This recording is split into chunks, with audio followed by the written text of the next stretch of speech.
Welcome to my YouTube channel. आज हम discuss करेंगे एमडी कैट बायोलॉजी का बहुत ही इम्पोर्टेंट टॉपिक जो कि सेल स्ट्रक्चर एंड फंक्शन में से है, सेल फ्रैक्शनेशन।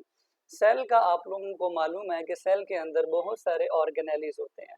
उन ऑर्गेनेलीज को हमने सेपरेट करना है, आइसोलेट करना है। ये आपके सामने मैंने सेल ड्रॉ किया है। इसके अंदर ये न्यूक्लियस है, ये बाकी ऑर्गेनेलीज हैं, एंडोप्लाज्मिक रेटिक्यूलम है, ये गोल्जी अंकल हैं, राइबोसोम्स होते हैं, लाइसोसोम्स होते हैं। हमने इन सब को सेपरेट करना है। अब सेपरेट क्यों करना है? क्योंकि हम इनकी आसानी से स्टडी कर सकें। सो सेपरेट करना, आइसोलेट करना, अलग अलग करना, इस टेक्निक का नाम सेल फ्रैक्शनेशन है। तो सेल मीन आपका ये जो सामने बना हुआ है सेल, और फ्रैक्शनेशन मीन फ्रैक्शन बनाना।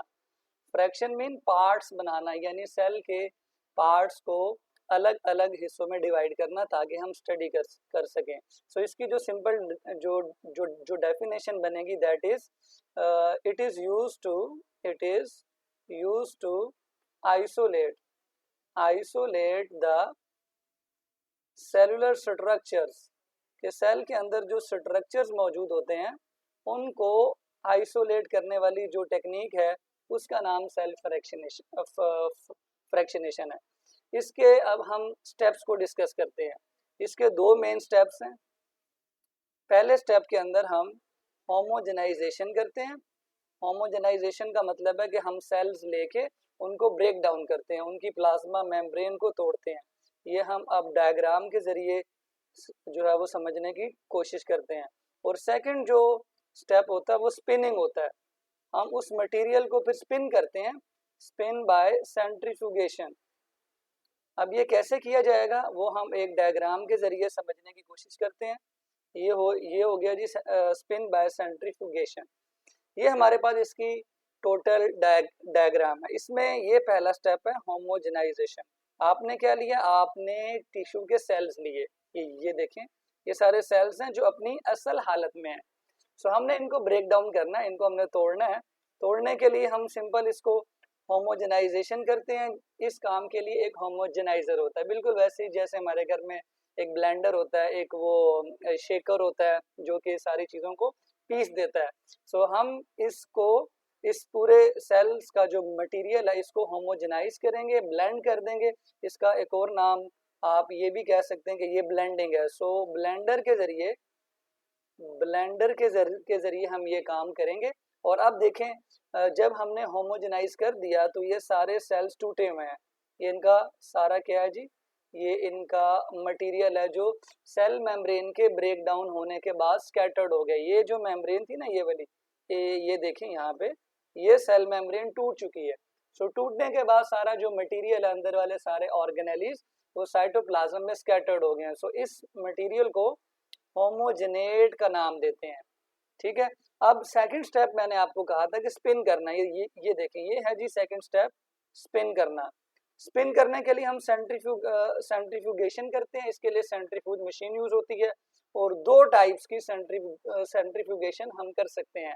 पहली टाइप में लिखा हुआ है डिफरेंशियल सेंट्रीफ्यूगेशन। इसके अलावा भी एक टाइप है जो एफएससी की बुक में लिखी हुई है, डेंसिटी ग्रेडियंट सेंट्रीफ्यूगेशन।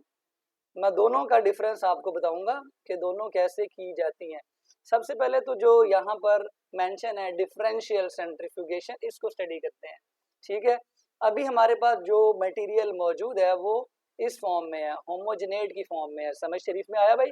यानी कि वो स्कैटर्ड है, सारे ऑर्गेनेलीज जो हैं वो इस सोल्यूशन में प्रेजेंट है। अब हमने इनको सेपरेट करने के लिए स्पिन करना है। जैसे हमारी वॉशिंग मशीन स्पिन करती है तो जो हमारे क्लॉथ्स होते हैं वो सेपरेट होते हैं और जो सोल्यूशन होता है उसमें सारा डस्ट आ जाता है। उसमें जो टेक्निक है, जो उसमें प्रिंसिपल है वो समझें कि जब हम इस ट्यूब में ये मटेरियल डाल के इसको स्पिन करते हैं, ये देखें, ये दो ट्यूब्स हैं, एक ये ट्यूब है और एक ये ट्यूब है। जब ये स्पिन होती है तो ये हॉरिजॉन्टल फॉर्म में आती है। तो दो फोर्सेस अप्लाई होती हैं। एक फोर्स जो मैं यहाँ पे ब्लू कलर से शो कर रहा हूँ वो है टुवर्ड्स द सेंटर। ये टुवर्ड्स द सेंटर जो एक्ट करती है फोर्स, वो आपने पढ़ी है, वो सेंट्रीपिटल फोर्स होती है। और दूसरी फोर्स जो away from the centre act करती है उसको मैं यहाँ पे ग्रीन कलर से शो करता हूँ। ये away from the centre act करती है, अवे फ्रॉम द सेंटर।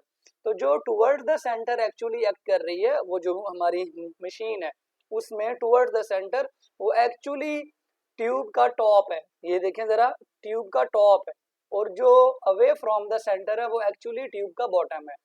सो जब ये फोर्स अप्लाई होगी तो इसमें सेंट्रीफ्यूगल फोर्स का काम हमारे लिए इंपॉर्टेंट है, इसीलिए इसका नाम सेंट्रीफ्यूगेशन रखा है। सो सेंट्रीफ्यूगल फोर्स क्या करती है, वो उस मटेरियल में से जहाँ पे सारे हमारे ऑर्गेनेली स्कैटर्ड हैं, उनमें से ज्यादा डेंसिटी वालों को बॉटम की तरफ सेटल डाउन करना शुरू कर देती है। इससे क्या होता है कि जो ट्यूब होती है उसमें लेयर्स बन जाती हैं। एक ये देखें आपके सामने ये ट्यूब है, आफ्टर स्पिनिंग, ठीक है जी, स्पिन करने के बाद, स्पिन करने के बाद हमारे पास दो लेयर्स आती हैं। एक लेयर ये बॉटम पे है, ये सेंट्रीफ्यूगल फोर्स की मदद से वो ऑर्गेनेली सेटल डाउन हो चुके हैं जिनकी डेंसिटी ज्यादा थी, और इस पार्ट को पैलेट कहते हैं। और जो कम डेंसिटी वाला सोल्यूशन है वो ये ऊपर वाला है, इसको हम कहते हैं सुपर नेटेंट। सुपर नेटेंट, ये नाम याद करने की आपको वैसे जरूरत नहीं है, लेकिन फिर भी आप इसको याद कर लें। सो ये वो मटेरियल है, वो सोल्यूशन है जिसमें सारे वो ऑर्गेनेलीज पड़े हुए हैं जो अभी सेटल डाउन नहीं हुए। सो जो इसमें मेन रूल है कि सेटल डाउन वो हो रहे हैं जिनकी डेंसिटी ज्यादा है, तो सबसे पहले वो सेटल डाउन होंगे जिनकी हाईएस्ट डेंसिटी है। सो यहाँ पे न्यूक्लियाई और जो सेल का डेब्रिस है, यानी सेल का जो वेस्ट मटेरियल है, बड़े बड़े फ्रेगमेंट्स, वो सबसे पहले पैलेट में सेटल डाउन हुए हैं। तो सबसे पहले कौन हुआ जी, न्यूक्लियाई वगैरह, अगर ज्यादा सेल्स हैं तो ज्यादा ही न्यूक्लियाई हैं, वो सारे सेटल डाउन हो गए। अब हमने नेक्स्ट स्टेप में क्या करना है, स्पिन दोबारा करना है और स्पीड बढ़ा देनी है। स्पीड बढ़ाने के बाद हम जब दोबारा इस, और स्पीड बढ़ाने के लिए जो सोल्यूशन लेना है वो सुपर नेटेंट का लेना है, ये टॉप वाला पैलेट हमने अलग कर लेनी है। हम इस ट्यूब में से जो ऊपर वाला सोल्यूशन है उसको अलग ट्यूब में निकाल के दोबारा स्पिन करेंगे, तो दोबारा स्पिन करेंगे तो दोबारा एक पैलेट बन जाएगी। अब चूंकि स्पीड ज्यादा थी स्पिन करने की, तो जिनकी डेंसिटी न्यूक्लियाई वगैरह से कम थी, अब उनकी बारी है सेटल डाउन होने की। वो सेटल डाउन होंगे तो उनका नाम क्या है जी, माइटोकॉन्ड्रिया है। और अगर ये प्लांट्स के सेल थे तो क्लोरोप्लास्ट वगैरह, प्लास्टिड्स वगैरह जो है ये सेटल डाउन हो जाएंगे।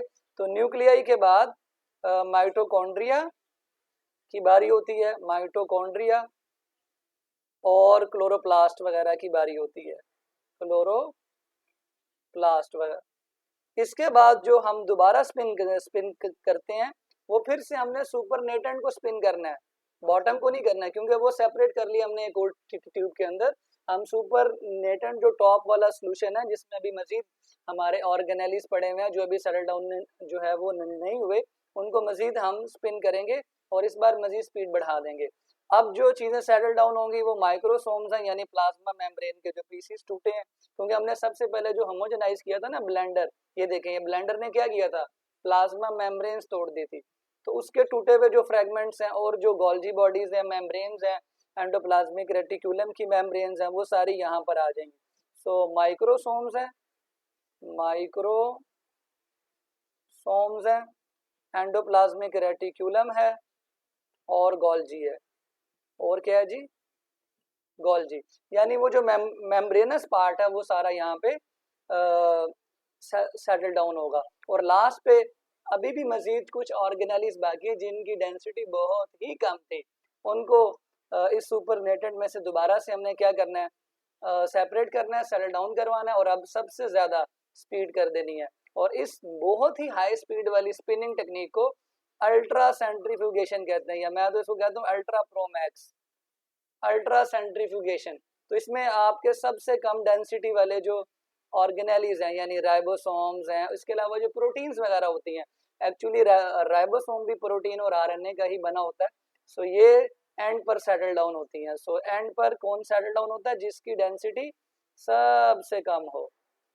सो राइबोसोम्स हो गए। और दूसरे मैक्रोमोलिक्यूल्स, ये आपने एमसीक्यूज में याद कर लेना, ये जो मैंने आपको सीक्वेंस समझाया कि अगर आपके पास ये क्वेश्चन आए कि सबसे ज्यादा डेंसिटी किसकी है, तो आपने बताना कि न्यूक्लियाई वगैरह की है, उसके बाद किसकी है, माइटोकॉन्ड्रिया, प्लास्टिड्स की है, या एक और आता है कि सेटल डाउन होने का सीक्वेंस क्या है, which of the following will settle down first, which of the following will settle down at last. तो आपने कंपैरिजन से बताना है। ये डिफरेंशियल है। अब मैंने आपको बताया था कि आपकी बुक में डेंसिटी ग्रेडियंट है, इसमें क्या करते हैं, इसमें आप स्टेप बाय स्टेप सेंट्रीफ्यूज नहीं करते, ये बहुत लंबा प्रोसेस बनता है। तो हम क्या करते हैं, हम ट्यूब लेते हैं जिसमें होमोजेनेट है, ये वाली ट्यूब, हम इसमें सीजियम क्लोराइड या किसी और साल्ट का सोल्यूशन बनाते हैं जो कि डेंसिटी ग्रेडियंट क्रिएट करता है। आपको पता है कि ग्रेडियंट कहते हैं जहां पर वैल्यूज का डिफरेंस हो, एक जगह ज्यादा वैल्यू हो और एक जगह कम हो। तो डेंसिटी ग्रेडियंट का मीनिंग ये है कि टॉप ऑफ द ट्यूब पे हाईएस्ट डेंसिटी वाला सोल्यूशन है, उसके बाद कम डेंसिटी, फिर और कम डेंसिटी, फिर और कम डेंसिटी, और सबसे टॉप पे सबसे कम डेंसिटी वाला सोल्यूशन है। तो एरो ये बता रहा है कि top to bottom density increase कर रही है जिस भी सोल्यूशन की आपने यहाँ पे वो बनाई है, ग्रेडियंट बनाई है। तो आमतौर पर हम यहाँ पे सीजियम क्लोराइड का ग्रेडियंट बनाते हैं जो सेकेंड ईयर में मेंशन भी है। तो जब हम इसको स्पिन करेंगे तो अभी एक ही स्टेप पे स्पिन होगा। तो जिस ऑर्गेनेली की डेंसिटी इन लेयर्स में से जहां मैच करती जाएगी वो वहां पे सेटल डाउन हो जाएंगे। सो जो न्यूक्लियाई होंगे वो सबसे बॉटम वाली लेयर में सेटल डाउन होंगे, और जो राइबोसोम और जो मैक्रोमोलिक्यूल्स हैं वो सबसे टॉप वाली यानी सबसे कम डेंसिटी वाली लेयर में सेटल डाउन होंगे। So this is called density gradient centrifugation. तो इस एपिसोड में इतना ही।